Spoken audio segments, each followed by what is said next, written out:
നമ്മളെക്കുറിച്ച് പലരും പലതും പറയും, ഇല്ലേ? പലരും പലതും പറയും. You are useless and good for nothing. മൊത്തമൊക്കെ പറയണവരുണ്ട്. അയ്യോ, എത്ര വട്ടം കേട്ടേക്കും. നമ്മളെ പരിഹസിക്കുന്നവരുണ്ട്. നമുക്ക് പൊക്കമില്ല, വണ്ണമില്ല, കളറില്ല,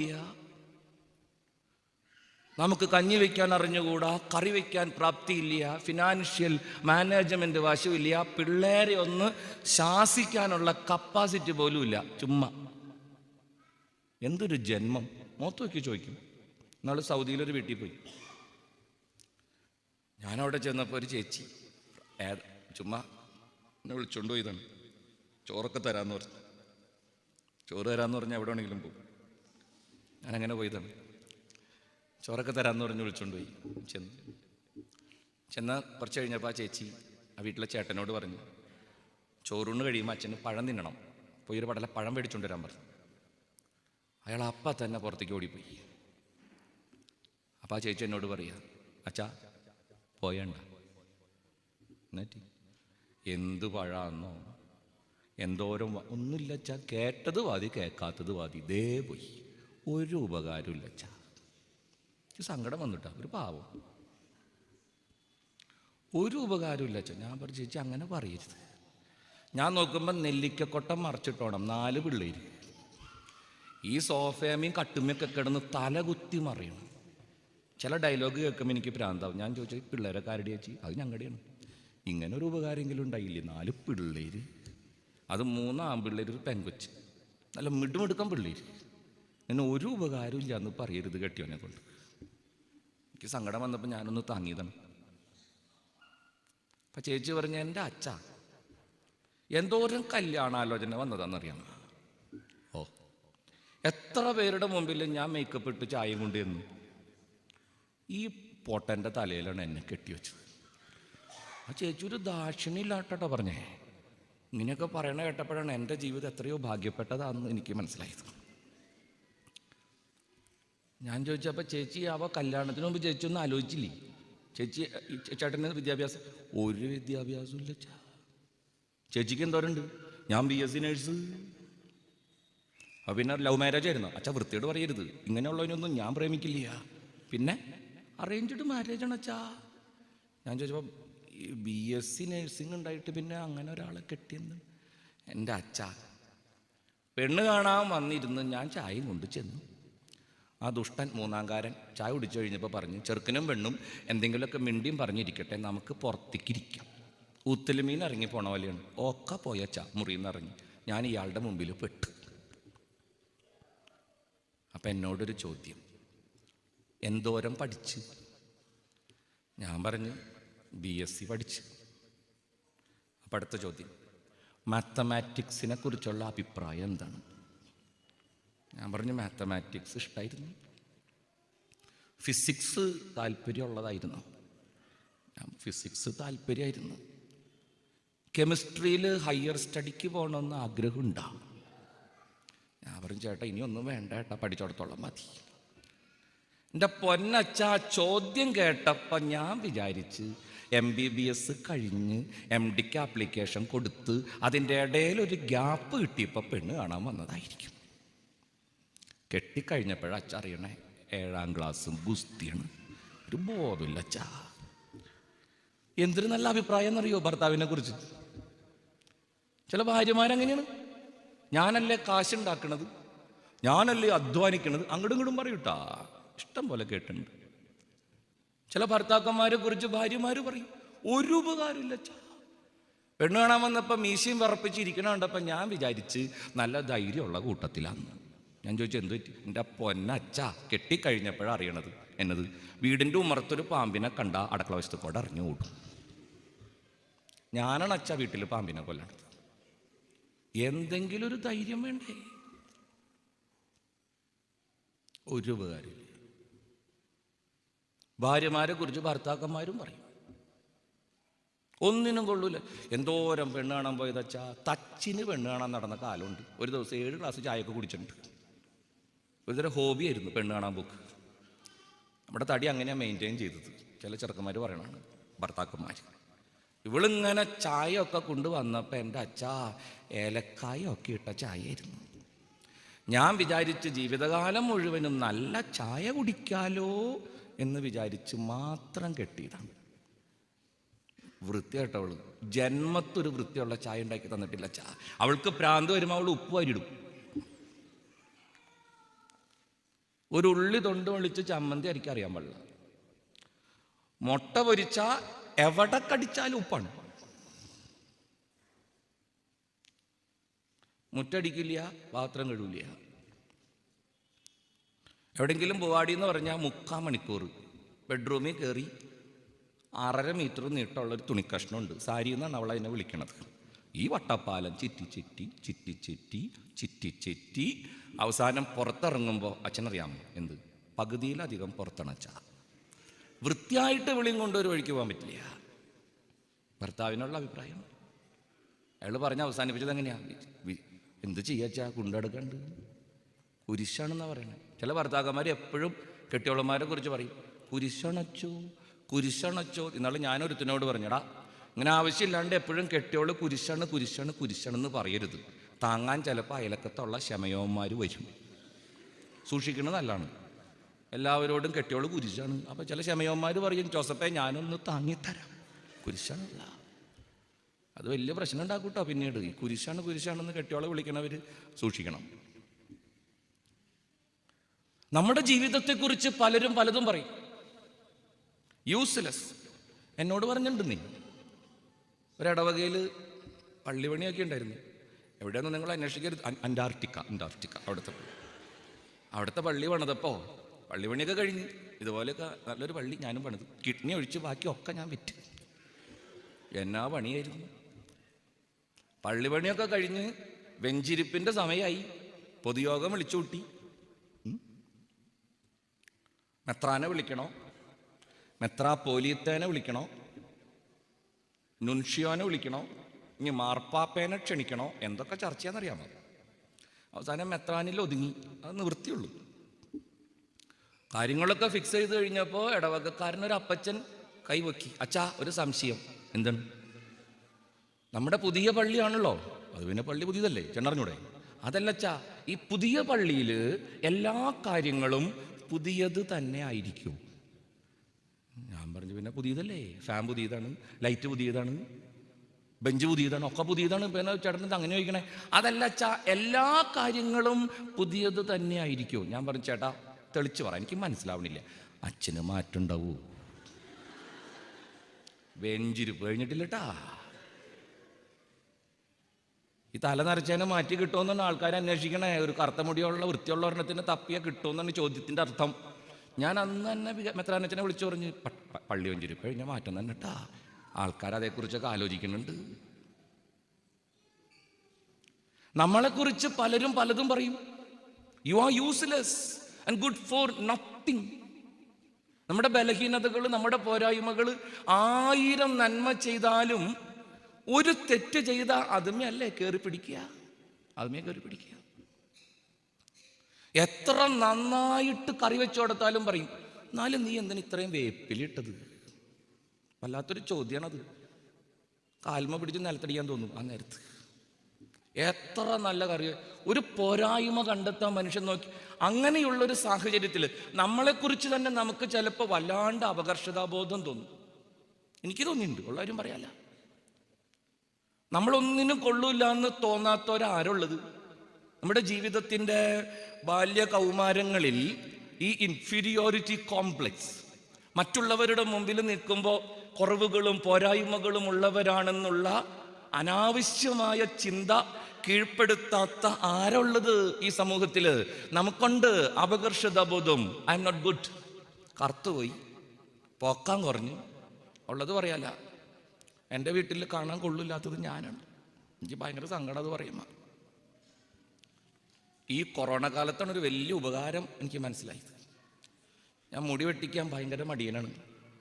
കാരണം ഈ ചെവി പാറപ്പുറത്ത് ഒന്നിരിക്കണ പോലെയാണ്. എനിക്കത് കാരണം ഭയങ്കര സങ്കടം. മൂക്കിനും അതെ, ഭയങ്കര നീട്ടാണ്. ആവശ്യമില്ലാന്ന് എനിക്ക് തോന്നിയിരിക്കണം. എന്തിന് ഇത്ര നീട്ടം ഈ കുന്ത്രാണ്ടത്തിന്? പലപ്പോഴും എനിക്ക് തോന്നിയിട്ടുണ്ട്. ഈ നിങ്ങൾക്കറിയാലോ, ഈ കൊച്ചങ്ങൾ ഉണ്ടായി കഴിയുമ്പോൾ നിങ്ങൾ ഞാനിത് പറയണായിട്ട് പോയി ആരും ഉപദ്രവിക്കൊന്നും ചെയ്യരുത്. ഈ മക്കളെ കുളിപ്പിക്കണ ആത്മാക്കളാണ് നമുക്ക് ഷേപ്പ് ഉണ്ടാക്കണേ. നിങ്ങൾക്കറിയാമോ അത് മക്കളെ? പ്രത്യേകിച്ച് അമ്മയുടെ അമ്മ അല്ലെങ്കിൽ അപ്പൻ്റെ അമ്മ. എൻ്റെ ദൈവമേ, ഞാൻ എൻ്റെ അമ്മാമ്മേനെ തവിട് കൂടിയാക്കിയിട്ടുണ്ട് ഈ കാര്യം പറഞ്ഞു. എവിടെ നോക്കിയിട്ട് പണിതെന്ന് ചോദിച്ചു ഞാൻ. ഓരോ ഷേപ്പ് വേണ്ടേ? അങ്ങനെയാണ് മക്കളെ. നമ്മുടെ ഈ പൊക്കിളിൻ്റെ അളവൊക്കെ അമ്മാമ്മയുടെ തന്തവരിലാണ്.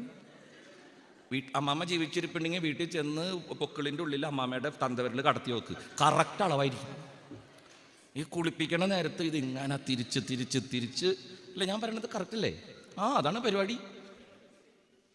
ഞാൻ അമ്മാമ്മോട് പറഞ്ഞു, ഈ മൂക്കൊക്കെ അമ്മാമ്മ എന്നെ വലിച്ച് എൻ്റെ അമ്മ ഒരു അഡ്ജസ്റ്റ്മെൻറ്റിലൊക്കെ വലിക്കണ്ടേ. സത്യം പറഞ്ഞ് എനിക്ക് ഭയങ്കര മര്യാദയ്ക്ക് ഒന്ന് ഈ കുർബാന ചെല്ലുമ്പോഴേ ഏറ്റവും സങ്കടം. നേരെ ചൊവ്വയൊന്ന് ബലിപീഠം ചുംബിക്കാൻ പറ്റൂല. ഈ കുന്ത്രാണ്ടം വന്ന് ആദ്യം കുത്തും. ഒരു പുരോഹിതൻ്റെ ഏറ്റവും വലിയൊരു മോഹല്ലേ അത്. അതിന് പോലും ഞാൻ പലവട്ടം അമ്മാമ്മയുടെ അടുത്ത് ബഹളം വെച്ച്. കഷ്ടമുണ്ട് കേട്ടാ. ചെവിയാണെങ്കിൽ ഇങ്ങനെ ഇരിക്കുന്നു. ഇപ്പം ഈ മാസ്ക് ഇടേണ്ട സമയം വന്നപ്പോഴാണ് ഇതിൻ്റെ ഉപയോഗം എനിക്ക് മനസ്സിലായത്. എത്ര ലൂസ് മാസ്ക് ആണെങ്കിലും കറക്റ്റ് ഫിറ്റാണ്. കൊറോണയ്ക്ക് സ്തോത്രം. എൻ്റെ അപകർഷതാബോധം മാറ്റി തന്നു.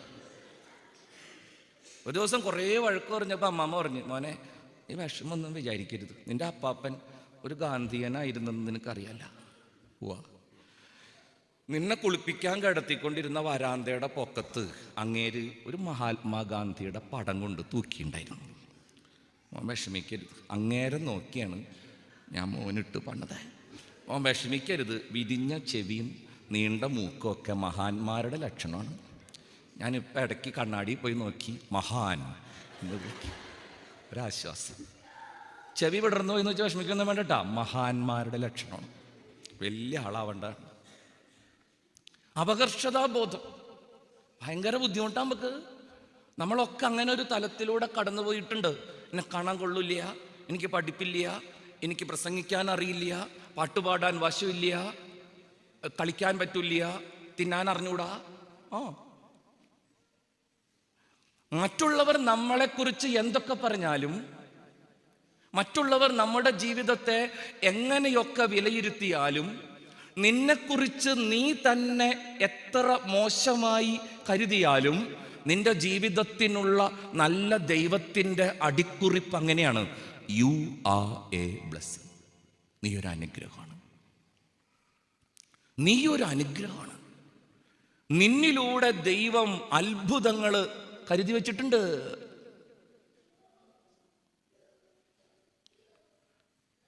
നിന്നെപ്പോലെ ഈ ലോകത്ത് വേറെ ഒരാളില്ല. അറിയാല? ആരെങ്കിലും ഉണ്ടോ? ഒന്നുമില്ല. ആധാർ കാർഡ് എടുക്കാൻ പോയില്ലേ? എടുത്തില്ല ആധാർ കാർഡ്. ഞാൻ ആദ്യമൊക്കെ എടുക്കാതിരുന്നതാണ്. പിന്നെ അമ്മ പറഞ്ഞു ഗ്യാസ് കിട്ടണമെങ്കിൽ ആധാർ വേണമെന്ന് പറഞ്ഞു. ഗ്യാസ് ഊറ്റി കിട്ടണമെങ്കിൽ. അപ്പം എനിക്ക് പേടിയായി. നാളെ എന്തൊക്കെ വേണ്ടി വരുമെന്ന് ആർക്കറിയാം. ഇപ്പം തക്കാളി മേടിക്കണമെങ്കിൽ ആധാർ കാർഡ് വേണം. എന്നെ എയർപോർട്ടിൽ തടുത്ത് ആധാർ ഉണ്ടായില്ല കയ്യിൽ. നമ്മുടെ നെടുമ്പാശ്ശേരിയിൽ എന്ത് പുലിവാലെന്നറിയാം. മൊബൈലിലുള്ളതൊക്കെ കാണിച്ചു കൊടുത്തു. അയാൾ പറ്റില്ല എന്ന് പറഞ്ഞു. ആധാർ എടുക്കാൻ ഞാൻ പോയി. എൻ്റെ ദൈവം, എൻ്റെ വീടിൻ്റെ തൊട്ടടുത്താണ്. ആധാർ എടുക്കാൻ പോയി. ആ ചേച്ചി, ഞാൻ ലോഹയൊക്കെ ഇട്ടിട്ടാ പോയേ. ലോഹ ഇടാൻ ഇഷ്ടമുണ്ടായിട്ടൊന്നും അല്ല കേട്ടാ, ഉള്ളത് പറയണല്ല. നമുക്കൊരു ബഹുമാനമൊക്കെ കിട്ടുമല്ലോ എന്ന് വിചാരിച്ച് ലോഹയൊക്കെ ഇട്ട് ആഘോഷമായിട്ടാണ് പോയേ. വിചാരിച്ച പോലെ തന്നെ കാര്യം നടന്നു. ചെന്നപ്പോൾ തന്നെ ആ ചേച്ചി ചോദിച്ചു, മാഡം കോപ്പറേറ്റീവ് ബാങ്കാണ്, അച്ഛാ ആധാർ എടുക്കാൻ വന്നതാണോ? ഞാൻ പറഞ്ഞു അതെ മാഡം. എന്നാൽ ഒരു സാധനം കാണിച്ചു തന്നു. അത് മെഴുക്കി തന്തവരിൽ അമർത്തി പിടിക്കാൻ പറഞ്ഞു. 2 തന്തവരിൽ അമർത്തി പിടിച്ചു. അത് കഴിഞ്ഞപ്പോൾ ആ ചേച്ചി പറഞ്ഞ് 4 വിരലും പൊത്തി പിടിക്കാൻ പറഞ്ഞു. ഞാൻ പറ്റണ പോലെയൊക്കെ പൊത്തിപ്പിടിച്ചു. അത് കഴിഞ്ഞപ്പോൾ ആ ചേച്ചി പറഞ്ഞ് കണ്ണാട് ഊരി മാറ്റണം. കണ്ണ് ഒരു സാധനം കാണിച്ചു, അതിലേക്ക് തുറപ്പിച്ച് നോക്കാൻ പറഞ്ഞു. എൻ്റെ അമ്മോ, ഞാൻ തുറപ്പിച്ച് നോക്കി. അത് കഴിഞ്ഞപ്പോൾ ആ ചേച്ചി പറഞ്ഞു, ഫാദറെ മുഖത്തിൻ്റെ ഫോട്ടോ എടുക്കണം, കസേരമേക്ക് ഇരിക്കാൻ പറഞ്ഞു. അപ്പം എനിക്ക് ടെൻഷനായി. ഈ അപകർഷതാബോധം ഉണ്ടല്ല, മുഖം എങ്ങനെ വരുമെന്ന് ആകെ ഒരു വിഷമം. എന്നാലും നിവൃത്തിയില്ലല്ലോ. അടുത്ത് നിൽക്കണ ചേട്ടൻ്റെ മുഖത്തുനിന്ന് ഒരു തരി ചിരിയൊക്കെ കടം മേടിച്ച് നമ്മുടെ മുഖത്തൊട്ടിച്ച് നമ്മളിങ്ങനെ ചിരിക്കാൻ തുടങ്ങിയപ്പോഴേക്കും ആ ചേച്ചി പറഞ്ഞു, ഫാദറെ വിളിക്കാൻ പറഞ്ഞില്ല കേട്ടാ, ഇത് ആധാറിനുള്ളതാണ്. ചിരി ഏത് വഴിക്ക് പോയിന്ന് എനിക്ക് അറിഞ്ഞൂടാ. അങ്ങനെ ആ ഫോട്ടോ വന്നു. സഹിക്കില്ല പ്രിയപ്പെട്ടവരെ. അയ്യോ, എൻ്റെ ആധാറിലെ പട്ടി കഞ്ഞി കുടിക്കില്ല ആ പടം കണ്ട. എനിക്ക് അങ്ങനെ ഒരു മുഖമുണ്ടെന്ന് അന്നാണ് എനിക്ക് മനസ്സിലായത്. നിങ്ങൾ ചിരിക്കൊന്നും വേണ്ട, എന്തൊരു ഭംഗിയാ വീട്ടിലിരിക്കണ ആധാറിലെ ഫോട്ടോ ചെല്ലുമ്പോൾ ഒന്ന് എടുത്ത് നോക്കട്ടോ. അതിനേക്കാളും ഭേദമാണ് എൻ്റെ ഫോട്ടോ. ഒരു ഭീകര ഫോട്ടോ. എന്തിനാ ഈ ചേച്ചി തന്തവരലിൻ്റെ പടം എടുത്തത്? എന്തിനാ ഈ ചേച്ചി എൻ്റെ കണ്ണിൻ്റെ പടം എടുത്തത്? നമുക്കൊക്കെ നമ്മുടെ ഈ തന്തവരലിൻ്റെ തുമ്പത്ത്, എൻ്റെ കൊച്ചങ്ങൾക്ക് വേണ്ടി പറഞ്ഞാട്ടാ, നമ്മുടെ ഈ തന്തവരലിൻ്റെ തുമ്പത്തെ കർത്താവ് വരച്ചു വച്ചേക്കണ പടം ഉണ്ടല്ല, ഈ ലോകത്ത് ഇന്ന് ജീവിച്ചിരിക്കുന്ന 722 കോടി മനുഷ്യരില് ഒരാൾക്ക് പോലും ഇല്ല. നമ്മുടെ തന്തവരലിൻ്റെ തുമ്പത്ത് വീട്ടിൽ ചെല്ലുമ്പോൾ മഷിയിൽ മുക്കി ഇങ്ങനെ ഞെക്കി നോക്കിയാൽ മതി, പേപ്പർമാൻ ഒരു പടം തെളിയും. അതുപോലത്തെ ഒരു വര ഈ ലോകത്ത് ജീവിച്ചിരിക്കുന്ന 721 കോടി മനുഷ്യരില് ഒരാൾക്ക് പോലും ഇല്ലെന്ന് ആലോചിച്ച് നോക്കി. നമ്മുടെ ഈ കണ്ണ് പോലത്തെ ഒരു കണ്ണ് ഈ ലോകത്ത് ജീവിച്ചിരിക്കുന്ന ഒരു മനുഷ്യനും ഇല്ല. കൈയുടെ കാര്യത്തിൽ പിന്നെയും കൺഫ്യൂഷൻ ഉണ്ടെന്നാ പറയണേ, പക്ഷെ കണ്ണ് അച്ചിട്ടാണ്. ഈ കഴിഞ്ഞ ഫെബ്രുവരിയിൽ അമേരിക്കയിൽ എന്നപ്പോൾ ഉണ്ടല്ല, ഒരു ചെക്കൊന്നും ഇല്ല പ്രിയപ്പെട്ടവരെ. നമ്മുടെ ഇവിടുത്തെ പോലെ തപ്പി നോക്കലും ഞൊണ്ടി നോക്കലും ഞെക്കി നോക്കലും ഒന്നുമില്ല. കണ്ണിൻ്റെ പടം എടുക്കുക, അങ്ങോട്ട് വിടണ്. പറഞ്ഞ നേരം കൊണ്ട് എമിഗ്രേഷനും കഴിഞ്ഞ് ക്ലിയറൻസും കഴിഞ്ഞു. ഞാൻ ഞെട്ടിപ്പോയി ഇത്തവണ പോയിപ്പോ. ഒന്നുമില്ലെന്ന്. ഒരു പോലീസുകാരനെയും കണ്ടില്ല, ഒരു ഓഫീസറിനെയും ഞാൻ കണ്ടില്ല. കംപ്ലീറ്റ് കമ്പ്യൂട്ടർ ചെയ്തു. എൻ്റെ കണ്ണ് പോലത്തൊരു കണ്ണ് ഈ ലോകത്ത് ഇന്ന് ജീവിച്ചിരിക്കുന്ന 721 കോടി മനുഷ്യരില് ഒരാൾക്ക് പോലും ഇല്ല. അവിടെ കൊണ്ടും തീരണില്ല. എന്നോട് ചോദിക്കും, ഇത് ഇന്നലെയും തുടങ്ങിയ പരിപാടിയാണോ? 721 എടുത്താൽ മതിയാ? കോടീനെ പിടിച്ചാൽ മതിയാ? എത്ര നാളായി മനുഷ്യൻ ജനിക്കാൻ തുടങ്ങിയിട്ട്? എത്ര എണ്ണം ജനിച്ച്, എത്ര എണ്ണം ചത്ത്, ഇനി എന്തോരം ജനിക്കാൻ കിടക്കണ്? ഞാൻ കർത്താവിനോട് ചോദിക്കും, അപ്പം നിന്റെ കയ്യിൽ എത്ര അച്ചുണ്ട്? ഇതെങ്ങനെ പടയ്ക്കണത് തമ്പുരാനെ? നിന്റെ കയ്യിൽ അപ്പം എത്ര അച്ചുണ്ട്? നീ എങ്ങനെ ഇങ്ങനെ സൃഷ്ടിക്കണ്? എൻ്റെ ഈശോ എന്നോട് പറഞ്ഞ്, എടാ പൊട്ടാ, നിനക്ക് പുച്ഛല്ലേ? നിന്റെ പേര് എൻ്റെ ഉള്ളം കയ്യിൽ ഞാൻ എഴുതി വെച്ചിട്ടുണ്ടെന്ന് പറയുമ്പോൾ നീ എന്നെ കളിയാക്കും. അപ്പൊ കർത്താവേ, നിന്റെ കൈക്ക് എന്തോരം വലിപ്പുണ്ടെന്ന് ചോദിക്കും. നീ ഇങ്ങനെ എല്ലാവരുടെയും പേരെഴുതണങ്ങ, നീ എന്നെ പരിഹസിക്കും. നിനക്ക് പുച്ഛാണ്, നിന്റെ പേര് എൻ്റെ ഉള്ളം കയ്യിൽ ഞാൻ എഴുതി വെച്ചിട്ടുണ്ടെന്ന് പറയുമ്പോൾ, നിന്റെ അമ്മയുടെ വയറ്റിൽ നീ കിടക്കും മുമ്പ് നിന്നെ ഞാൻ അറിഞ്ഞിരുന്നെന്ന് പറയുമ്പോൾ നീ എന്നെ കളിയാക്കും. നീ ഓർത്തോളണം, നിനക്ക് പകരം വെക്കാൻ എൻ്റെ കയ്യിലൊന്നുമില്ല. നിനക്ക് പകരം വെക്കാൻ എൻ്റെ കയ്യിലൊന്നുമില്ല. എൻ്റെ കയ്യിൽ മാത്രമല്ല, നിന്റെ പ്രിയപ്പെട്ടവർക്കും. ചില ബോധമില്ലാത്ത പിള്ളേർ പറയും, അമ്മയ്ക്ക് എന്നേക്കാൾ ഇഷ്ടം ചേട്ടനോടാണ്. ഇല്ലേ? അങ്ങനെ ചില സാൽമാക്കളുണ്ട്. അപ്പന് എന്നേക്കാൾ ഇഷ്ടം അനീത്തിയോടാണ്. ഞാൻ പണ്ടൊക്കെ പറയും, അങ്ങനെ പറയണ പിള്ളേരുണ്ടല്ല, ഇങ്ങനെ പതുക്കെ തോളത്ത് തട്ടി വീട്ടിലെ ചുമരിൻ്റെ അടുത്തേക്ക് കൊണ്ടുപോകണം. എന്നിട്ട് ഇടത്തെ കൈ താടിയമ്മയും വലത്തെ കൈ തലയിലും പിടിക്കണം. എന്നിട്ട് ആ ചുണ്ട് കൊണ്ടുപോയി ചുമരുമതി ഇങ്ങനെ ഉരയ്ക്കണം. ഒരു പ്രാവശ്യം പറയിക്കാവും. അത് പറഞ്ഞാലെങ്ങനെ ശരിയാവണത്? അപ്പന് 3-4 എണ്ണം ഉണ്ടല്ല, ഞാൻ പോയി എന്താ കുഴപ്പം? അങ്ങനെ ചോദിക്കണ പിള്ളേരുണ്ട്. അപ്പന് ഇപ്പം എന്നെ ഇഷ്ടമല്ല, അമ്മയ്ക്ക് എന്നെ ഇഷ്ടമല്ല. നിനക്ക് പകരം വെക്കാൻ ഈ ലോകത്ത് വേറെ ഒരു ജീവനില്ല. അത് നീ മനസ്സിലാക്കണം.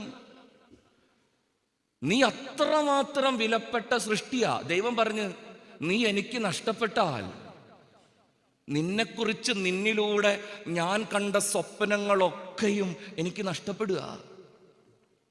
വെറുതെ അല്ല അനുതപിക്കുന്ന പാപീനെ കുറിച്ച് സ്വർഗത്തിൽ വെടിക്കെട്ട് നടത്തുമെന്ന് തമ്പുരാൻ പറഞ്ഞത്. അത്രയ്ക്ക് വിലയുണ്ട് ദൈവത്തിന് ഓരോ മനുഷ്യ ജീവനും. നീ അത്രമാത്രം ദൈവത്തിന് പ്രിയപ്പെട്ടവനും സ്വീകാര്യനുമാണ്. ഇതിന് മറുവശമാണ് ധ്യാനിക്കാൻ അച്ഛൻ നിങ്ങളോട് ആവശ്യപ്പെടുന്നത്. പ്രിയപ്പെട്ടവരെ, നമ്മിലൂടെ നമ്മുടെ കുടുംബത്തിലേക്കും പ്രിയപ്പെട്ടവരുടെ ജീവിതത്തിലേക്കും കടന്നു വരേണ്ടത് നമ്മിലൂടെ കടന്നു വന്നില്ലെങ്കിൽ വേറെ ആര് വിചാരിച്ചാലും അത് കൊടുക്കാൻ പറ്റില്ലട്ടാ. സക്കേവൂസിനോട് ഈശോ പറഞ്ഞു, ഇവൻ ഈ വീടിന്റെ അനുഗ്രഹമാണ്.